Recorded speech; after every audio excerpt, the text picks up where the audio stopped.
You're listening to Beyond Wellness Radio, bringing you the cutting edge in health, nutrition, and sports performance. Stay up to date and listen anywhere, anytime on your computer, tablet, or smartphone by subscribing on iTunes. Catch your hosts, Dr. Justin Marchegiani and Barris Harvey, as they answer your burning health questions as well as interviews from world-renowned guest experts. For more Beyond Wellness Radio, go to beyondwellnessradio.com. Thank you guys for tuning in to another episode of Beyond Wellness Radio. We are so happy to have you guys here. How's it going today, Dr. Justin? It's going great, Barris. How are you doing today? I'm doing awesome. In today's episode, we're going to be talking about acne. It's a really big issue, especially to the teenagers when they start growing up, but a lot of older people, adults, still have it.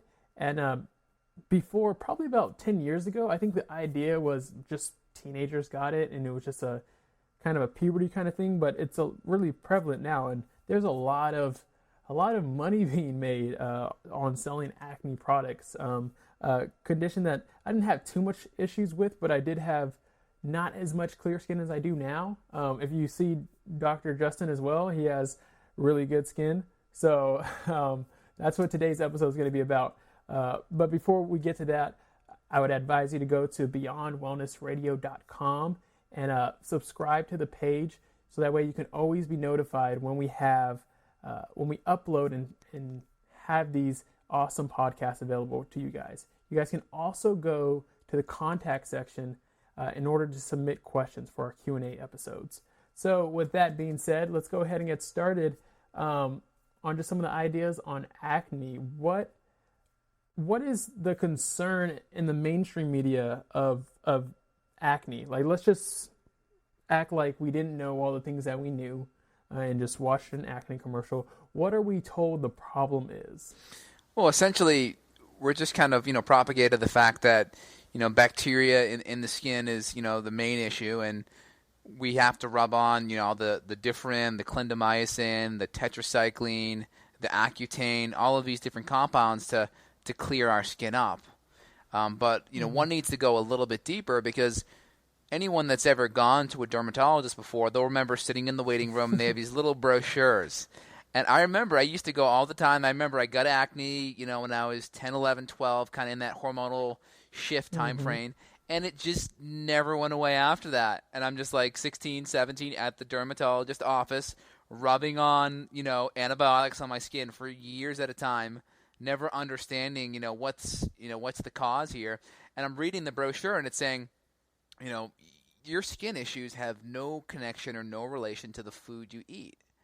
I remember turning to my mom and being like, see, I can eat whatever I want. And, I can have the chocolate or this or that. And it was it felt so good for me, because it made me feel like I could do whatever I wanted with my diet, and that I was kind of a victim of my skin, if you will. Yeah, it wasn't your fault. It was just the bacteria. Or it's my genetics, Right, it's your genetics. There's nothing you can do. Exactly. So when we look a little deeper, okay, so let's just go with, the hypothesis that's already kind of put out there, a bacterial issue, okay. So now what's predisposing, the body of this bacteria? Because we know certain foods, right? If we have certain foods that produce excess insulin, that can actually create the sebaceous glands, which are glands inside our skin, to produce extra oil. Yeah. And then that oil then feeds the bacteria. Yeah, I'm sorry. Go ahead. Yeah. No problem. Before we go on, because I think real quick, there's probably going to be somebody to jump in and say, wait, but there's different kinds of acne, right? There's three main ones that I think of, but there's kind of like the whiteheads and the blackheads, where there's the white pus under kind of acne, and then there's the blackheads that are more thought with that's kind of the more of the idea of there's bacteria and dirt that get clogged into a pore, and the other type of acne is more of the idea of you're producing too much oils, and I guess I'm just so disconnected to what the mainstream media says, but that's, I guess, those are the two kinds of acne, but they usually say, from teenage standpoint, but also it's bacteria. Those are the two kinds of acne, right? Is there truly that much difference, or is there a better way for you to dive into it and explain? Well, just to be clear, I'm not a board-certified dermatologist or anything, but I do treat many patients via functional medicine, nutrition, diet, and their skin clears up 99.99% of the time. So I know based on my experience treating hundreds, if not thousands of patients, I'm never treating the skin directly per se, but the skin always improves. So based on the results that I see and the results of myself, I'm pretty confident with the things that I'm saying. But for me, I'm not a dermatologist. Just kind of that's my disclaimer. So when I look at people's skin, it's essentially on the spectrum of not inflamed to being very, very inflamed, right? So on one end of the spectrum, you have someone with super clean skin, right? Really balanced, even skin tone, lean, no puffiness, no redness. That's good. That's anti-inflammatory. That's healthy. Then on the other side of it, we have someone with allergic shiners. We have the puffiness under the eyes. We maybe have some rosacea or some redness. And we may have cystic acne where the skin's really starting to pock up and really, kind of pooling and very inflamed, to somewhere in the middle where you have the occasional whitehead or blackhead. So I just kind of look at that as a spectrum of inflammation, right? You have the kids with the that overcome their acne and they have all these pock marks and such. Well, in the end, what are they using? Well, they're using Accutane, right? Well, that's still an antibiotic, or tetracycline, if you will. And then you have kids like me that were not a kid, but when I was a kid, kids like me that used Differin or clindamycin. They're both antibiotics, right? It's just a spectrum of severity, right? Tetracycline or Accutane's like the big gun, right? They want to be very careful when they prescribe that because of its teratogenic effects with birth defects and such, and also its potential to increase suicidal tendencies. So that's always the last gun that's always used. And then you have the middle of the road products. So that kind of gives you a spectrum of kind of how I classify things, really from you're anti-inflammatory or you're severely pro-inflamed. Yeah, I wanted to make a quick mention, real quick, because I think I thought of something funny. So you mentioned that, to add just as a disclaimer, you might not be qualified to talk about this specific subject because you're not a board-certified dermatologist, but you do practice what you preach. You have good skin. You have a lot of patients and clients with good skin. I do myself. And it reminds me of the time, it wasn't my dermatologist when I was younger in high school, but it was my sister's dermatologist. We went to the doctors, and this guy, and I'm not going to mention any names, but if you know me personally, you might know who I'm talking about. He had like boils and skin rashes and things all over him, and it was just hard to understand it. And I don't want to take shots at somebody because maybe that's why he wanted to learn the subject, because maybe he grew up with bad skin, but it was just so hard to understand that it's almost like somebody who's overweight is trying to tell you how to eat right, or train right, or someone who's doesn't have money to tell you how to manage yours. It was kind of very contradictory. So yeah. So don't be too, I know we have to make the disclaimer, but don't be too worried about your credentials. I think we're good. And the big thing too is, there are a lot of great dermatologists out there that are really holistic, and most of what makes them great are things they learned outside of their dermatology training or their medical training. But most dermatologists that are there are usually know the least about skin from a health perspective, right? They know how to diagnose a basal cell from a squamous cell to a melanoma type of skin cancer. They know how to cut things off, burn it off, peel it off, drug it off. But when it comes to, okay, now how do we just get you really healthy so your skin can shine? That tends to be a category that they're not really that educated on, especially when it comes to diet, because, well, they've already been told that diet has nothing to do with it. Yet we have thousands of people in the functional medicine community that know, hey, when I eat these foods, my skin gets inflamed. When I have these gut problems, my skin gets inflamed. So science tends to be about 30 years behind, regarding what's in the textbooks and taught in the school to what we clinically know. So I really think we're kind of on the cutting edge of medicine right now, and what's being taught to most mainstream doctors in the field of dermatology, especially in regards to the health side of things, is cutting edge for us, but behind the times for them, because they're learning all about the old stuff. Yeah, and since you mentioned that, it really reminds me of kind of there's this new study in psychology that's more on on happiness. As psychology first came out, the study was focused on people with, neurological issues or maybe like serial killers, and trying to figure out why their brains work this way, and then why are they broken? Why are they on a -10, and how do we get them back to 0, right? But it's only recently since people started studying, well, look at these people that are amazingly happy with their lives that are +10. How do we go from 0 to 10? Let's study happiness. I think that's kind of the same with dermatology. We focus on the disease and people with, this -10 or anywhere negative, and they say, well, how do we get people from having horrible skin to, being able to walk around feeling, somewhat confident, right? But there's not a focus on how do we get people from 0 to feeling amazing every day with their skin to be able to be glowing. And I think that's almost like a human right. Oh yeah, I look at old pictures of myself. I'm like, oh my god, like my skin, like the inflammation under my eyes, the redness. Like I couldn't really even see my jawline. It was just like this round curve. There was no like structure to like my face, and it was just all inflammation. And if I cheat a little bit, maybe eat foods that are too high in the glycemic index or inflammatory and such, or maybe get a little bit of incidental gluten exposure, my skin's not going to look as good. So it's pretty cause and effect. I know if I want to look my best and feel my best, I got to really be on point with my diet. Yeah, definitely. The skin is a very sensitive organ, and it's a good warning sign. It tells you, hey, look, you're not doing this right. Some people are naturally more resilient. I used to always think this was such a bad thing, and sometimes feel it. You can stress over maybe an essay in school, if there's any students listening, or you have finals and you'll notice, bam, a pimple will pop up. And it's because it's such a delicate tissue that it's very responsive. So it kind of tells you, hey, you're going the wrong way. It's kind of signaling you. And one example was I used to work at a weekend camp that would take care of kids with neurological issues, Asperger's, autism, or things even more severe like mental retardation.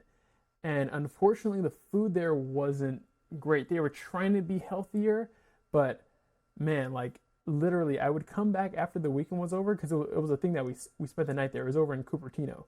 And I would come back, and my girlfriend would notice in my face, it looked like I gained 5 pounds, because it was probably just inflammation, but it looked like I got fatter. My skin would be greasy, and I was just exhausted. But it was because of the food. I was just so sensitive to not eating the appropriate diet. And I guess we're kind of getting into why diet and our internal skin, quote unquote, our gut, has a lot to do with our external skin. Absolutely. Yeah. So even when we think about the tissue of the skin, or even in our environment, it's a really big organ. So we're going to make this connection for people that our gut is really related to our skin. Like they're like best friends. And our gut has a large surface area. I think they say if you unfold it, I forget the doctor, but it's about size of a tennis court. You got it. That's a big surface area. So the same way that our external skin is kind of this defense mechanism, it protects us. Like if we go in dirt, or if somebody throws something gross at us, it's not going to go straight to our bloodstream, and we're not going to just burn, right? Yeah, exactly. We're going to be able to protect ourselves with our skin, and it regenerates. We have that same thing internally. If we eat something that might be dangerous or poisonous, we might throw up, or our bodies have ways to kind of protect ourselves from getting things through. So dive in a little bit deeper for people. So the most important thing I find with skin issues, your skin is a mirror of your gut, of what's happening on the inside. So the first thing that you can do to control inflammation is your diet. All right? It's not a calories in, calories out type of thing. It's about cutting out the inflammatory food protein. So the proteins tend to be the most irritating part of food. So there are more irritating proteins than others, right? So the big ones are going to be your glutens. Now, not just gluten such as wheat, barley, rye, kind of oat type of thing, but really all grains. Like really cut out all grains 100%. Spelt oat, quinoa, amaranth, buckwheat, cut them all out. Tends to really help lower inflammation. Next, cut out dairy. Even some people that are maybe paleo, or even like, really good with their paleo type of eating. Even cutting out dairy for at least a period of a few weeks just to make sure that you aren't dairy sensitive. I mean, typically dairy, especially butter, doesn't have much casein, but casein can create some problems for people. So even if you're doing milk or cheese, definitely cut that out. And even some people even try cutting out the grass-fed butter to see how you do, because a lot of dairy can stimulate insulin. It's insulinogenic, and insulin can create problems. So we talked about some food allergens, like your grains, right? Cutting out all the grains. We talked about cutting out some of the dairy products, and also your legumes and the higher refined carbohydrates, the higher glycemic carbs. So when we eat foods that are higher on the glycemic index, that sugar absorbs into our bloodstream really fast. And when sugar hits our bloodstream really fast, what we do is we get this insulin response. And when our insulin response gets too high, what happens is it starts stimulating our sebaceous glands in our skin to start creating oil. So now we get back to the medical, the dermatology approach. We need to give all these antibiotics and rub them all over our skin because we need to kill that bacteria that's creating the problem. So the question I have, right? Let's get to the higher cause here. What is making the bacteria proliferate? What's making that bacteria grow? Barris, do you know? What's making that bacteria grow? Yeah. Foods. What's that? Well, on our skin or internally? Well, on the skin specifically.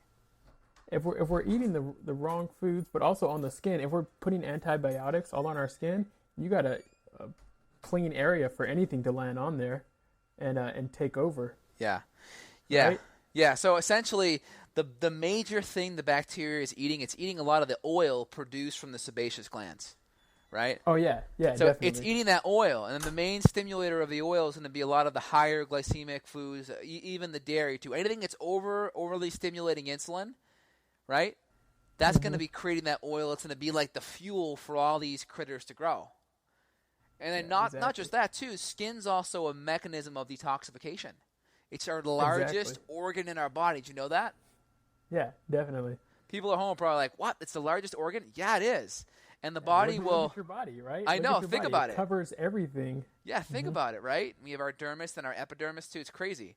So, again, just to kind of recap for everyone, our skin will produce oil if our cortisol and insulin levels are off. So if we're eating foods that are higher on the glycemic index or more inflammatory, that's going to create more insulin. And that's going to feed that bacteria. Next is our skin's also going to push things through it as a means of detoxification. So your body uses the kidneys to pee things out. It uses the liver to kind of detoxify things out, as well as our stool. We will also poo things out too. But last but not least... every day we breathe, right? We breathe out carbon dioxide. Yeah, and also, just so you know, if you're not having a regular bowel movement, so... For anyone out there that's listening right now, if you're not having a bowel movement once a day, if you're not passing at least, close to 12 inches of stool or fecal material every day, what you are doing is you are reabsorbing that stool. That's called auto-intoxication. So you're reabsorbing those toxins, and what's your body going to do with it? Well, it's probably going to push it out through your skin. So it's got to go somewhere. It's got to go somewhere. So if you start seeing rashes or unexplained itching, and you're not having a bowel movement or pooing once a day, you got problems. Yeah, that's another connection to the gut. And it's funny that you say that. And even further when we mentioned how we're on the cutting edge.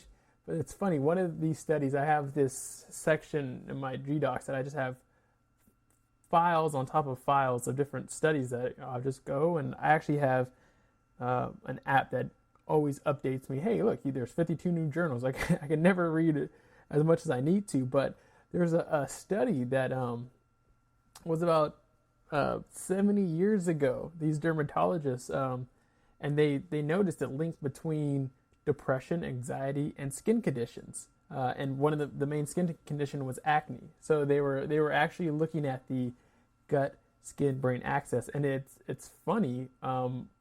The main thing that they talked about was glycemic control, oxidative stress, right? Systemic inflammation, the tissue content. So depending on the tissue lipid content. So we're talking about the fats. If you have the wrong oil seeping out, it's not a good thing. So you got to make sure that you're also getting more of those omega-3 anti-inflammatory fats into your diet. Right. And then here's the problem. Like, the problem with skin is even more prolific today, because now the solution is to rub all these antibiotics, right, on your skin. Exactly. Now, when you rub an antibiotic on your skin, it doesn't just go on your skin. It goes right into your bloodstream and actually affects your body systemically. And then what you're going to do is you're going to knock out a lot of the good bacteria in your gut. And then what tends to happen is we have a dysbiosis, or we'll have rebound overgrowth, where a lot of the good bacteria will kind of stay low because we're not getting it in our diet. And a lot of the bad bacteria will proliferate, especially if we're eating foods that maybe are higher on the glycemic side and more inflammatory. So then we have fungal and yeast overgrowths as well, because we have that rebound effect from the antibiotics. And then we create this whole dysbiosis because of all the glycemic and inflammatory foods.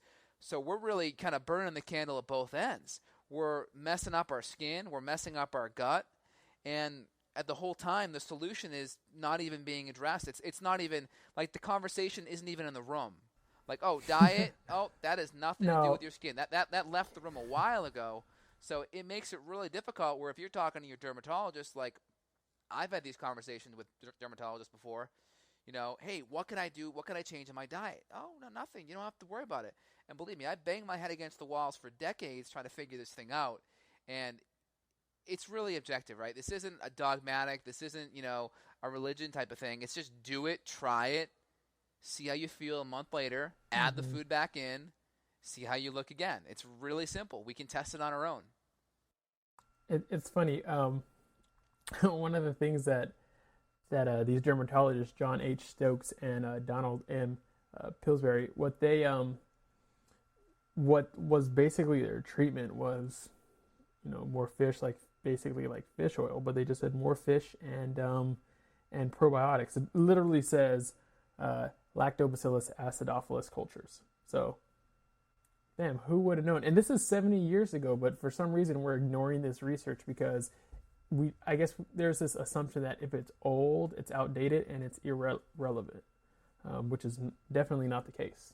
Right, and you know, really what's happened is big pharmaceutical companies have kind of geared mainstream medicine into being more of a pharmaceutical type of approach than actually getting to the root cause. So if you go to your MD, you know, you just have to be aware, this isn't a conspiracy theory, it's just fact, that right. You're going to get interventions that are primarily dealing with pharmaceutical and surgery. And in certain situations that may be great, like if it's an acute traumatic injury, right? Let's say you get a laceration on your skin, right? Mm-hmm. Well, you need to get that thing sutured up and go see a plastic surgeon too, and maybe even put some antibiotics on it so it doesn't get infected, right? That's fine. But when it comes to chronic things that especially involve diet, well, that's not even in the spectrum as an issue. I mean, right, we already kind of addressed the fact that diet and lifestyle doesn't cause any of these problems according to mainstream dermatology, yet we have studies that are nearly 100 years old that say the opposite, right? Right, exactly. So you just have to know who you're talking to. If you're talking to an MD that's conventionally trained, that hasn't gone through holistic functional training, then that may happen.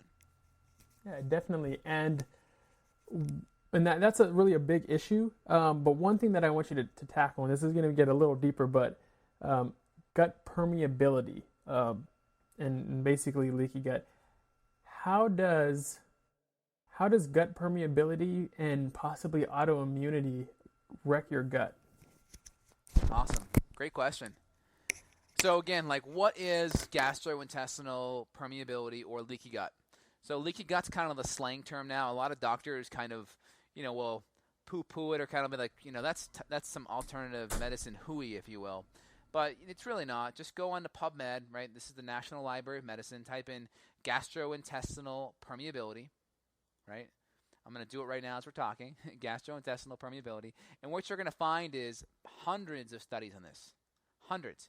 So if we know it's out there and it's in the scientific literature, well, just our mainstream medicine just really hasn't caught up. It's about 30 years behind time. So what does that mean? Well, gastrointestinal permeability means the tight junctions in our gut, these are the cells that kind of hold our gut lining together, have become a little bit leaky. So instead of food sitting in our stomach, getting broken down into amino acids and various peptides and absorbing them, these food particles, not digested yet, actually get absorbed or into the bloodstream, and the immune system says, what the heck's this? Like, food shouldn't be undigested. What's going on? So the immune system starts mounting attacks, and cytokines and nuclear factor kappa beta and interleukins and cytokines and such start, creating an effect, and the body's, starts creating hormones to help deal with the inflammation. And our immune system can even create autoimmune conditions because it starts sending out immune cells to attack the tissue, and that tissue may have a similar surface protein that your thyroid may have in gluten. Or if you're looking at bovine albumin like in cow's milk, that could be similar to your pancreas or your skin or your brain. So this whole molecular mimicry thing, all stems from the whole leaky gut. So if you're having a leaky gut, that's going to increase inflammation. That's going to increase, dysbiosis. That's going to increase, this whole entire inflammatory thing that we're seeing.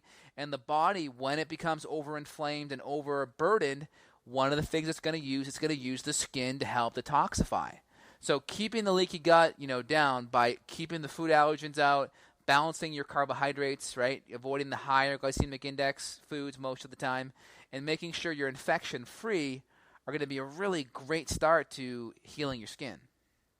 Yeah, definitely. I actually think that the internal portion is probably even more important than the just washing the skin. A lot of people, not that there's anything wrong with that, like, yes, that is a factor, but I've seen pictures of people that worked in the mines or that were dirty all the time, where you can look at people in maybe third world countries and they have dirt on their skin all the time, but they don't use antibacterial soap to kill everything on their skin.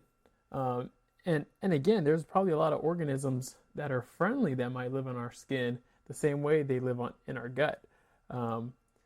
But with that being said, we kind of have an idea of what some of the main issues that can cause acne and some of the main problems. With that being said, what are some of the things that we can do to improve our skin? So one of the things we can do to improve our skin is let's address the insulin resistance. So we kind of already talked about the fact of what foods kind of stimulate insulin. So getting those foods down are going to be really important. So each meal you're kind of picking out your proteins, your fats, and your carbohydrates. So the way I tell people is if you're overweight, you're more than likely leaning towards the sides of insulin resistance. So if you're more insulin resistant, try to choose your carbohydrates mainly from the low glycemic, non-starchy side of the fence. Those are going to be like your above ground vegetables, right?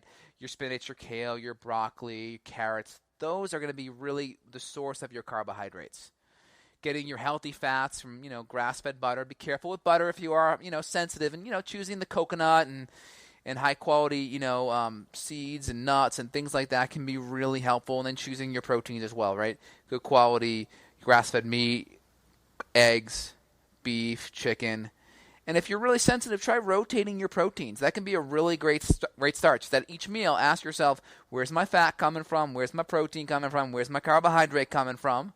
And then if you're on the, if you have some skin issues off the bat, then try choosing the carbs that are going to produce less of an insulin response. That's a good first step from a diet side. Mm-hmm. Any topical solutions that are actually beneficial versus, like the stuff we see like Proactive? Is there anything that's like a natural oils or natural things that we can apply to be able to improve the health of our skin? I mean, you can use a good healthy organic gluten-free skin line. I like Marie Varnick. They use a really good one. There's a couple out there. Dr. Hushka is a good one. With a good toner, a good exfoliator to open the pores up. Decreasing the chance of the pores getting clogged.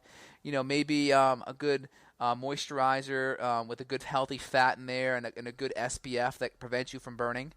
If you're not going out in the sun and getting burned, then let your skin get a little vitamin D.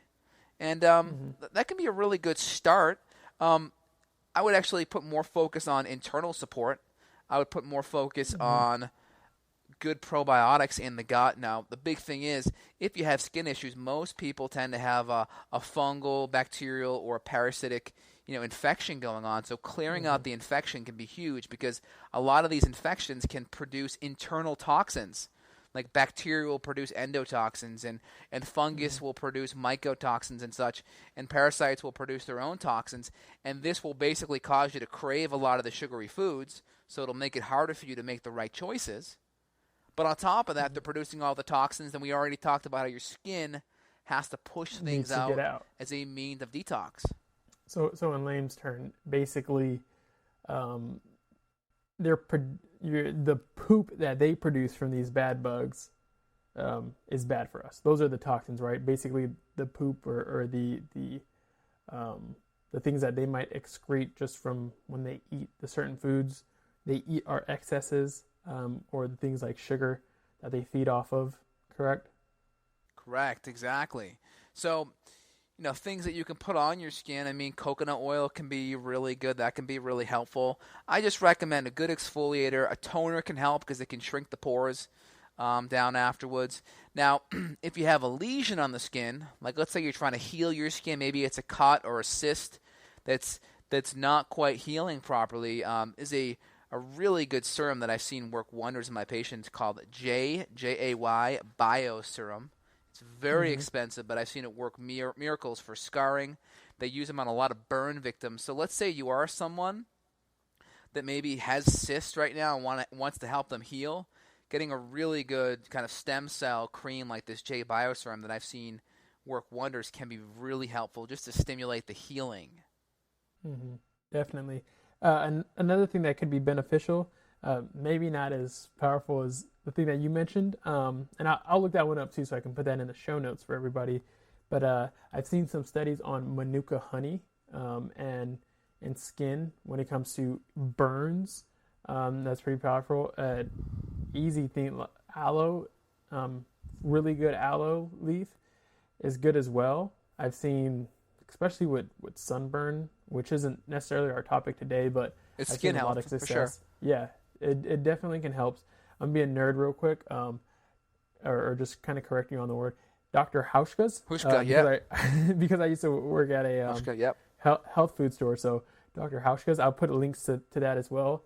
There's another company, the Super Salve company. They have all that. I'm pretty sure their stuff is edible. It's so clean, but they have stuff with vitamin E and coconut oil, beeswax, just natural ingredients as well that can be beneficial. So yeah, but like you said, most of it is going to be internally. Topically, there are certain things that can definitely help. Really good healthy oils, of course, for your face. Really good exfoliates.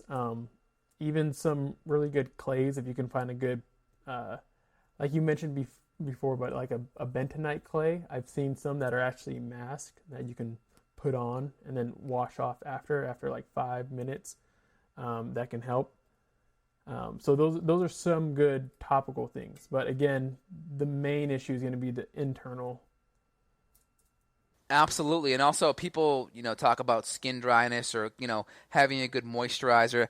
Now, here's the thing. When I was on my low-fat kick, I used to get dry skin all the time. I mean, I was drinking like lots of water, half my body weight and, good clean water. But I was eating lower fat and my skin was getting itchy all the time. Mm-hmm. So now in the winter months, when it's drier and colder and stuff, your skin is going to the environment is going to just pull off more moisture. So it is natural for your skin to get more dry. But my skin was getting overly dry where I had to have to actually go put moisturizer on it. And once I started upping my internal fat, think of your internal fat as like your internal moisturizer. You're moisturizing your body from the inside.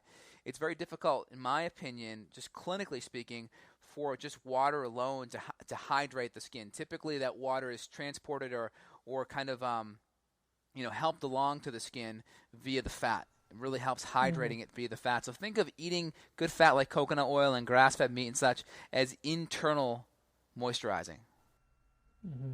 Definitely, that's a really good way to put it for people. I've noticed the same thing too when I started upping my fats.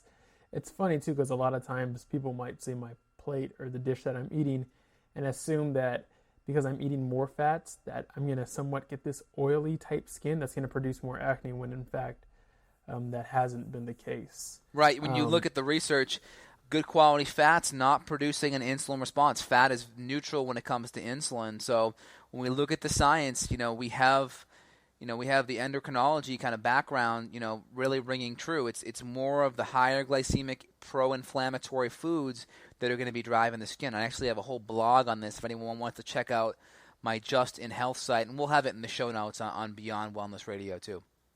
Yeah, definitely. I'll add those in.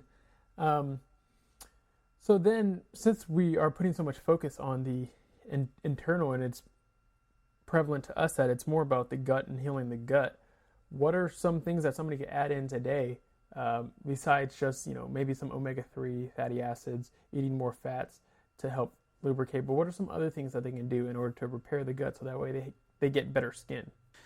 Great. One of the best things you can do is start incorporating more fermented foods. I mean, right now I'm having some bread and butter pickles. It's actually gluten-free. The bread's just a kind of a faux term, if you will, but it's by Bubby's, and they make really good fermented pickles, and they have good fermented sauerkraut. Get some fermented foods in your diet. That can be really helpful. Get a kombucha tea in every now and then. That can be really helpful. Also, make sure your gut's clean. If you eat probiotics and your skin still has some issues, I find patients do really well getting your gut cleared out. It could be a simple candida cleanse where you're using some herbs, or if you want to be more specific and go the functional medicine route, I recommend a good quality stool test once a year just to make sure there are no lingering infections, because if you get those infections knocked out, then you can customize an herbal medicine protocol to knock that infection out. Once the infection's clear, you kind of knock down all that bacteria that's really bad. You can put a lot of the good stuff back in. The analogy I give is, well, I'll see if it makes sense to you, Barris. So if you go to get your car washed, Barris, do you get your car waxed first or do you get it washed first? You got to wash it first. Now, why do you wash it first? That way it's an empty, right? It's a clean surface. It's a clean surface, right? You don't want to trap the dirt underneath all of the wax, right? Exactly. So a lot of people that may be like, well, I'm doing probiotics and this. Well, a lot of times what's happening is you're waxing on top of a dirty car.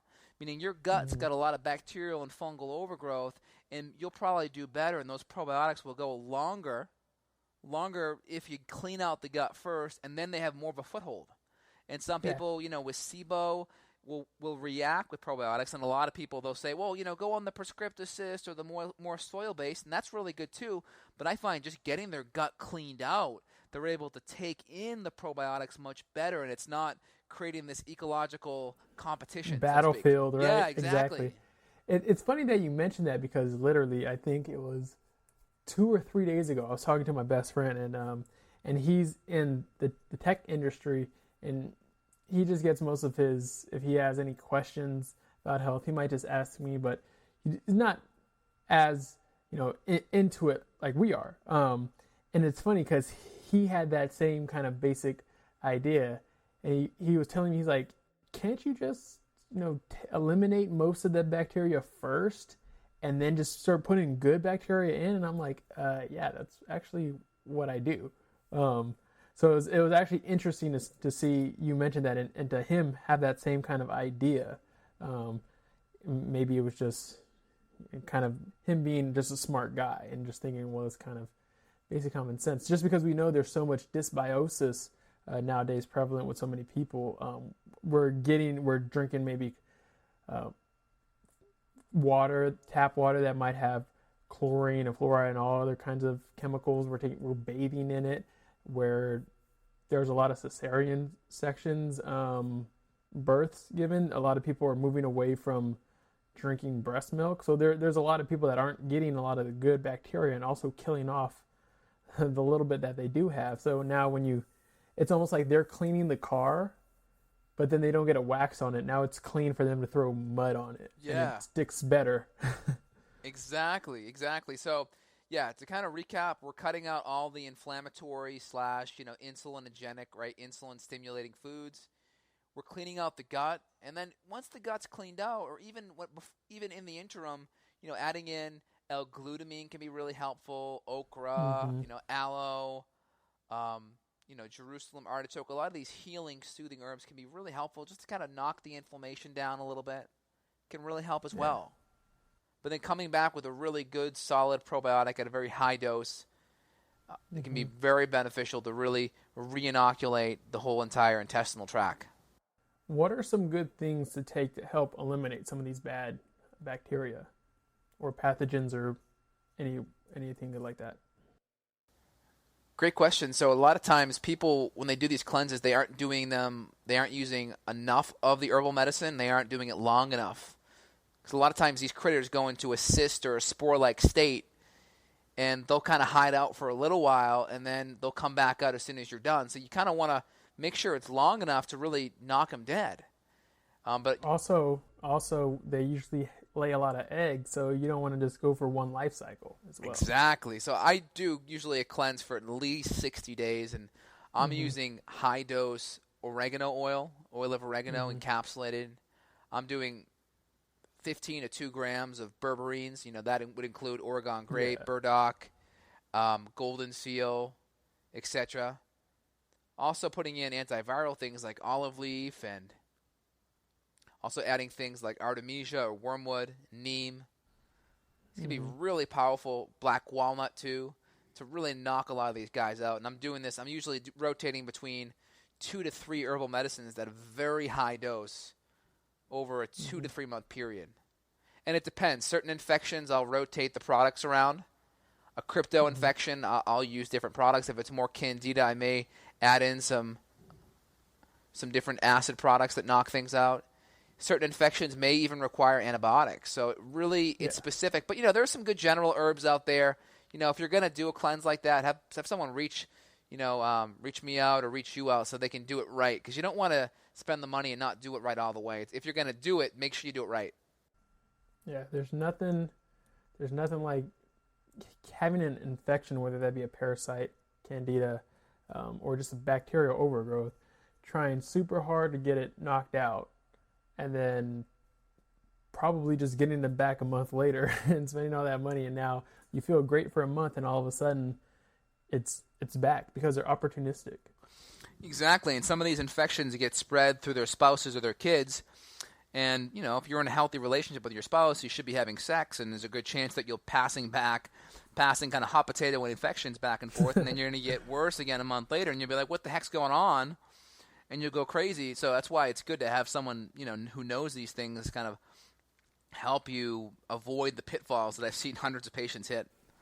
Is it better for both if there is like a healthy relationship like that for both of the partners to go on a cleanse or go on a protocol? It's definitely better. I mean, certain infections like H. pylori, it's very sensitive. It's more saliva based.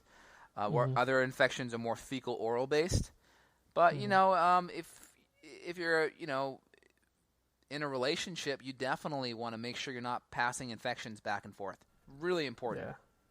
Yeah. People get it when we talk about like strep throat, and they'll make sure they won't drink out of the same glass or keep their toothbrush really far away and then throw that away. But then sometimes it kind of gets lost with these ideas. Yeah, it's really important. If you have a spouse that, is having some issues and you want to get yourself treated, you should definitely have them looked at as well. Whether or not you test them, at least have them go on the same herbs for at least 2 months if they have no symptoms. That's the least they should do. And plus it gives you, the person that's trying to fix things, a peace of mind. Yeah. Not only does it give you a peace of mind, but it gives you a partner who's there during the process. Because I know some people, they might try to do this by themselves, and maybe their partner's just eating ice cream or something that they might enjoy, maybe a food that they might like, and they're enjoying it, and they're like, you know what? And they might be feeling better, and they feel like, oh, you know what? I've done it for a month. I'm totally cool. I'm better now. So exactly, that's another reason why it can be beneficial. Exactly. And if anyone has any questions about some of these things, they can always just schedule just a complimentary consult with myself or even with you, Barris, just to kind of get some of their questions answered, just see if, what the right step would be, if testing's a good step, what herbal medicines may be the best for them, just so it makes their route more specific. It's always harder if you don't know this field to kind of, what's the next best step. It takes a lot of time to figure this out, and we kind of, dedicated the last 10 years of our life or so studying this stuff, so it helps. Yeah, definitely. And with that being said, too, you guys can always give us a contact at beyondwellnessradio.com/contact. We have a contact box. You guys can submit questions as well for the podcast.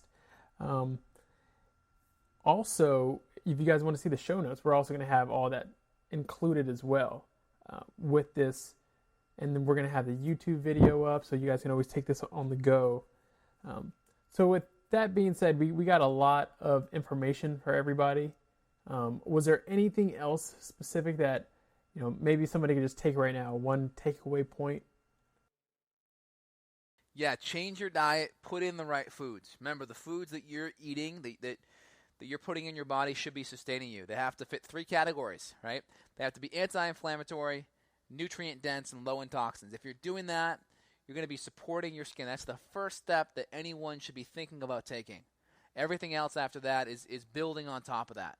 So if you have the best gut cleanse in the world with the most potent herbs, with the best GI testing, it's not going to matter. Don't mean a thing if you're not doing the right diet at the foundational level. Mm-hmm. Exactly. Great. Well, thank you guys for listening to another awesome episode of Beyond Wellness Radio. For more information, again, go to beyondwellnessradio.com. You can find us on iTunes and Stitcher. Go ahead and leave us feedback. We always enjoy it. Thank you for hopping on the call again, Dr. Justin. Thanks, Paris, for having us. Got a question for Dr. J? Go to beyondwellnessradio.com/question. Then tune in to hear the answer. Also, if you like the show, review us on iTunes. For more Beyond Wellness Radio, go to beyondwellnessradio.com.